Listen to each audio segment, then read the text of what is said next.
കൊച്ചു സിനിമയാണ് പുണ്യാളൻ. അധികം അവകാശവാദങ്ങളും പരിപാടികളും ഒന്നുമില്ല. അപ്പോൾ വലിയ കീറിമുറിക്കുന്നത് ശരിയല്ല. എന്നാലും ഞാൻ കണ്ട എൻ്റെ അഭിപ്രായം പറയാം. തുടക്കം അടിപൊളിയായിരുന്നു. കുറച്ച് ആനിമേഷൻ പരിപാടികളൊക്കെ കാണിച്ച് പണ്ട് കാലത്ത് യുദ്ധവും പരിപാടികളൊക്കെ കാണിക്കുന്ന ഒരു ചെറിയ പരിപാടി ഉണ്ടായിരുന്നു.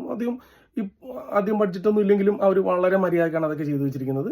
പിന്നെ ബാലു വർഗീസ് അനുശ്വര കോംബോ അടിപൊളിയായിട്ട് മുമ്പോട്ട് പോയി. ഇടയ്ക്ക് വെറുപ്പിക്കാനായിട്ട് ബലം പിടിച്ച് തമാശ പറയാൻ എഞ്ചി പണിക്കറുണ്ടായിരുന്നു. പിന്നെ ഇടയ്ക്കിടയ്ക്ക് മറ്റേ കൗണ്ടർ അടിക്കാൻ വേണ്ടിയിട്ട് അൽത്താഫിനെ കൊണ്ടിട്ടിട്ടുണ്ട്.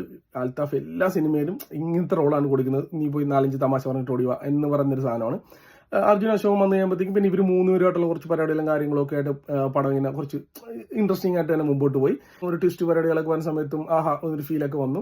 പക്ഷെ പടം അവസാനിക്കുന്ന, അതായത് ക്ലൈമാക്സിനോടനുബന്ധിച്ച സമയങ്ങളിൽ ഉണ്ടായ കഥയായിട്ടൊരു മാറ്റവും എന്തോ എനിക്ക് അത്ര കൺവിൻസിങ് ആയിട്ട് തോന്നിയില്ല.